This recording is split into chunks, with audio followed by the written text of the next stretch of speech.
주님께서 여러분과 함께 또한 사제의 영과 함께 요한이 전한 거룩한 복음입니다. 주님 영광 받으소서.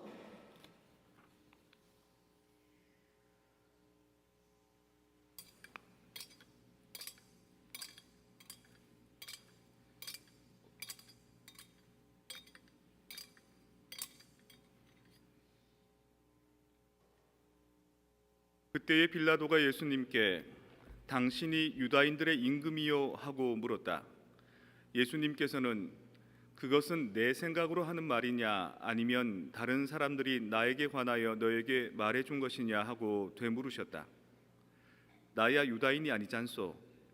당신의 동족과 수석 사제들이 당신을 나에게 넘긴 것이요. 당신은 무슨 일을 저질렀소? 하고 빌라도가 다시 물었다. 예수님께서 대답하셨다. 내 나라는 이 세상에 속하지 않는다. 내 나라가 이 세상에 속한다면 내 신하들이 싸워 내가 유다인들에게 넘어가지 않게 하였을 것이다.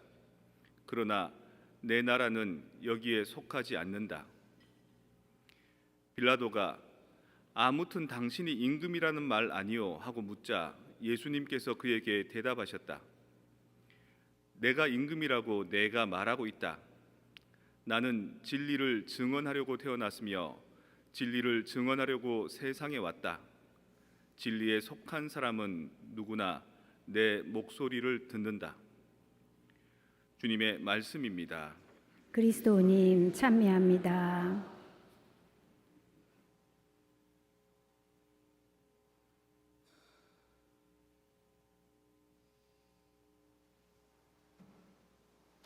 평화를 빕니다. 한국 문학사 안에서 이효석의 메밀꽃 필 무렵이라는 소설이 새로운 문학의 업그레이드를 시켰다 이렇게 얘기합니다. 왜냐하면 대화체가 늘 좀 약간 글을 읽다 보면 답답한 그런 구성으로 많이 넘어가는데 이 메밀꽃 필 무렵의 대화는 이 얘기를 하면 다른 얘기로 대답을 합니다.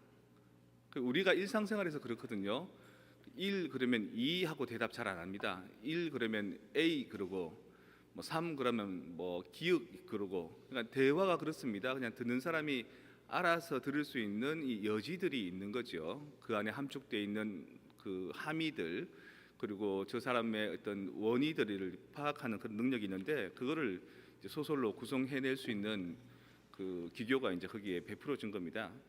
오늘 복음 말씀을 읽다 보면 이효석의 메밀꽃 필 무렵 같은 그런 대화가 오가는 건 아닌가 싶은 느낌이 들 정도입니다. 왜냐하면 빌라도가 예수님한테 묻거든요. 당신이 유다인들의 임금이요 이렇게 물으니까 예수님이 그건 네 생각으로 하는 말이냐 아니면 다른 사람이 하는 말을 네가 하는 말이냐 이렇게 묻습니다. 그러니까 너도 나를 임금으로 섬길 수 있는 영적인 영역, 내면적인 영역을 이해하고 있느냐를 묻는 겁니다.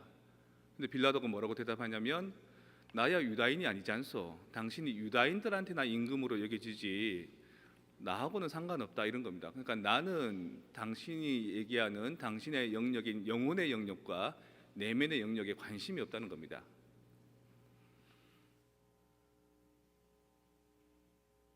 당신의 동족과 수속 사제들이 당신을 나에게 넘긴 것이요 당신은 무슨 일을 저질렀어.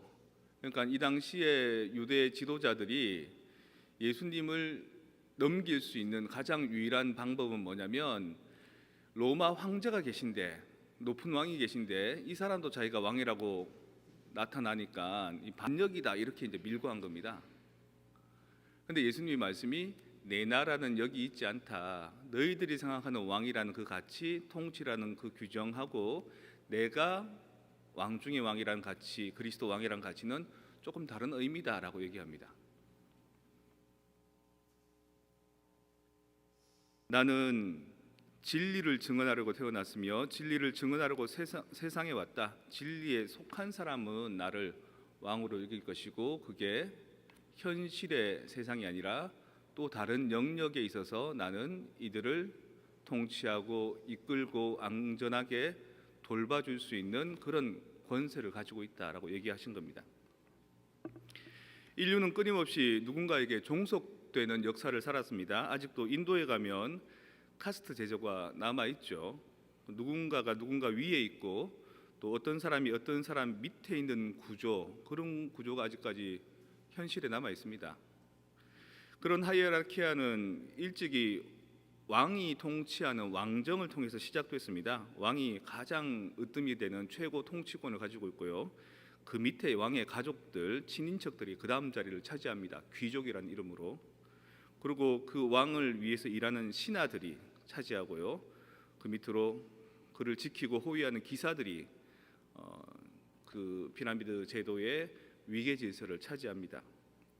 가장 아래쪽에 있는 말단 평민들은 밑바닥에 깔린 레이 피플이 됩니다. 레이어, 바닥에 깔린 하층민이 되는 거죠. 그래서 그 사람들은 사회 구조를 떠받치는데 노동력을 제공하거나 군사로 동원이 되거나 심지어는 자기들이 땀 흘려서 일한 몫의 상당수를 세금으로 바치는 그런 역할을 합니다. 그러니까 왕이 있는 게 우리한테 좋은 것만 아닌 거죠. 시대가 변해서 이 백성들이 주인이 되는 민주주의가 되고 난 뒤에도 우리는 자유인이다라고 얘기하고 싶지만 사실은 다른 세력에 종속되어 있습니다. 경제 질서라는 왕한테 매달 지페이먼트를 바쳐야 되고요. 생계 유지비를 바쳐야 되고 또 엉클쌤한테 세금도 따박따박 갖다 바쳐야지만 이 미국 땅에서 사람 대접받을 수 있는 게 우리의 현실입니다. 우리가 아직까지 어떤 왕을 떠받들이기만 하는 그런 종속된 사람, 종들은 아닌가, 종로가 아닌가라고 약간 의심하기까지 합니다. 아무리 세상이 바뀌어서 우리 삶은 무엇인가 종속되어 허덕대는 삶을 벗어나는 게 힘든 게 아닐까, 이게 인간의 숙명인가 운명인가 이런 어떤 자괴감이 들죠. 오늘날에도 왕은 없지만 왕이 지녔던 힘과 권위는 또 누군가가 차지하고 있는 것 같고, 그게 적어도 나는 아니고 또 그 왕을 섬기느라 힘들어하는 종속된 인생살이가 언제 끝날지 모릅니다. 이런 세상의 부조리한 구조 속에서 십자가에 못 박혀서 그 어떤 하층민보다 가장 비참하고 처참하게 살았던 예수 그리스도가 우리의 왕이랍니다. 오히려 그가 우리를 구원해주고 해방시켜주고 그를 따르면 구원과 해방을 얻을 수 있다는, 그가 바로 왕 중의 왕, 참된 왕, 그리스도 왕이다라고 가르쳐주는 게 바로 오늘날 그리스도 왕 대축일인 겁니다. 내 멍에는 가볍고 내 짐은 편하다. 당신의 통치 원리를 따르라는 예수 그리스도의 그 말씀은 우리도 막연히 고생만 하는 게 아니라 믿음과 소망과 사랑이라는 숭고한 가치를 목표로 두고 내 모든 잠재력과 가능성을 끌어올려 하루하루 주어진 삶에서 내가 내 삶의 진정한 주인이 될 수 있는 가치를 제공하고자 합니다. 가톨릭 교회는 그 옛날 하느님만 아우르면서 살아가던 시절을 극복하는 역사를 거듭해 왔습니다. 르네상스 이후 인간의 본연의 가치를 추구하는 인본주의가 대두되고 난 뒤에 사람들은 이제 하느님을 만나기 위해서 하늘을 우러러보지 않습니다. 자기 내면을, 자기 가슴을 들여다봅니다.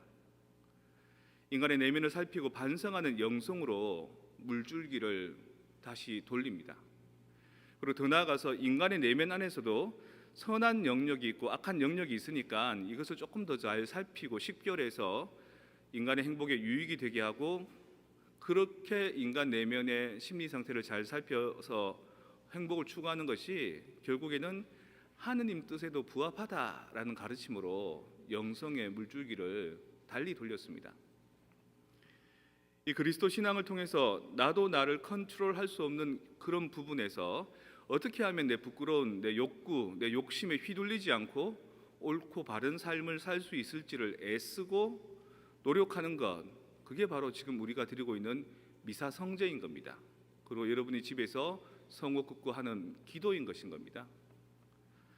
여러분, 우리 삶이 꼭 천길 낭떠러지 위에서 한 발만 잘못 디디면 나락으로 떨어져 가서 다시 회복할 수 없는 그런 인생을 사는 것 같지 않습니까?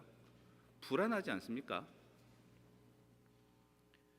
길이요 진리요 생명이신 그리스도가 그분께서 살아가신 그 발자취가 우리에게 편안하고 안전한 삶으로 이끌어 줍니다. 그러기 위해서는 가능한 그리스도 예수가 살았던 흔적은 어땠는지를 자주 살펴봐야 되고요. 또 그가 남긴 말씀은 어떤 말씀인지 좀 들어봐야 됩니다. 또 그가 내어주는 영적인 음식을 자주 받아 모셔서 이 미사를 통해서 성체성사를 통해서 내가 긴 인생 여정을 가는데 든든하게 갈 수 있고 긍기 있게 갈 수 있고 또 안전하게 갈 수 있도록 힘을 단단히 비축해야 됩니다. 인생을 살아가는데 제일 중요한 게 뭔가? 나와 내 주변 사람들과 돈독하고 사랑 어린 관계를 지니게 하는 그 사랑이란 가치, 그리고 지금 내 삶은 힘들지만 지금 과정은 어렵지만 그 언젠가는 빛이 들 거라는 희망으로 부활의 결실이 있을 거라는 희망과 소망, 그리고 내가 하느님을 믿는 게 아니라 하느님께서 나를 믿어 주신다는 것에 대한 믿음, 이 믿음과 소망과 사랑이 우리를 이 세상의 질곡에서부터 벗어나게 해주는 겁니다. 진짜 내가 살아가는 이유가 뭔지, 내가 추구해야 될 바가 무엇인지, 내가 섬겨야 될 왕이 누구인지. 이제 우리는 나를 변화시키고 무엇이 진정 중요하고 무엇을 뱉어내야 되고 무엇을 덜어내야 될지를 구분해야 됩니다. 그래서 그런 것들을 살피는 그 선구안을 오늘 이 미사를 통해서, 우리의 신앙생활을 통해서 내 눈에 지혜를 달라고, 내 입에 슬기를 달라고, 내 발걸음에 힘과 용기를 달라고 애원해야 될 것입니다. 진정 주님께서 우리의 통치자로, 우리의 왕으로 우리가 받아들인다면 우리는 다른 우리를 억압하는 왕에서부터 해방될 수 있는 겁니다. 나는 과연 무엇에 제일 매달려 있는가? 넋을 놓고 생각할 때 어떤 근심 걱정이 나를 사로잡고 있는가? 그것에서 내가 해방되려면 어떻게 해야 될까? 그리스도 예수, 바로 그분께서 살아가신 길을 살피고 그분 말씀을 듣고 그거를 되새길 때 우리는 자유민이 되고 우리는 진정한 구원 해방받는 사람이 되고 이 땅에 발을 붙이고 살지만 천국을 아우르고 살아가는 그런 의미 있는 삶을 살 수 있는 것입니다. 오늘 그리스도께서 왕이라는 이 의미, 세상의 세력에, 세상의 왕들에게 굴하지 말고 오로지 내 내면 안에 있는 맑고 고귀한 가지들을 찾아갈 수 있는 그 삶의 물줄기를 주님께서 우리에게 틀어 주셨으면 좋겠습니다.